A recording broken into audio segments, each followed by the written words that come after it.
ಕುರುಕ್ಷೇತ್ರ ಯುದ್ಧದಲ್ಲಿ ಎಲ್ಲಾ ವಿದ್ಯೆಗಳನ್ನ ಕರಗತ ಮಾಡಿಕೊಂಡು ಅತ್ಯಂತ ಬಲಿಷ್ಠ, ಅತ್ಯಂತ ಚಾಣಾಕ್ಷ ಯೋಧನಾಗಿ ನಿಂತದ್ದು ಮಾತ್ರ ಅರ್ಜುನ. ಇಂಥ ಅರ್ಜುನನಿಗೂ ಕೂಡ ಒಂದ್ ದಿವಸ ಅಳುವಂತ ಪ್ರಸಂಗ ಬಂದಿತ್ತು ಅಂದ್ರೆ ನಂಬ್ತೀರಾ? ಹೌದು.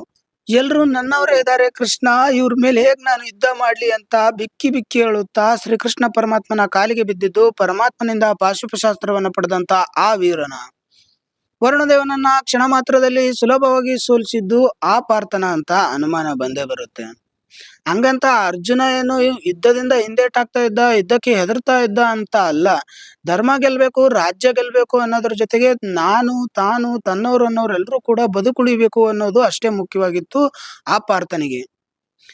ಕೊನೆಗೊಂದ್ ದಿವ್ಸ ಶ್ರೀಕೃಷ್ಣ ಪರಮಾತ್ಮನು ಕೂಡ ಯುದ್ಧ ಭೂಮಿಯಲ್ಲಿ ನಿಂತು ನಾನೇ ಶ್ರೀಕೃಷ್ಣ, ನಾನೇ ಪರಮಾತ್ಮ, ನನ್ನಿಂದನೇ ಈ ಮಹಾಭಾರತ ನಡೀತಾ ಇರೋದು, ನನ್ನಿಂದನೇ ಈ ಯುದ್ಧ ನಡೀತಾ ಇರೋದು ಅಂತ ಸಾರಿ ಸಾರಿ ಕೋಟಿ ಜನಕ್ಕೆ ತಲುಪೋವರೆಗೂ ಕೂಡ ಹೇಳ್ಬೇಕಾಗತ್ತೆ.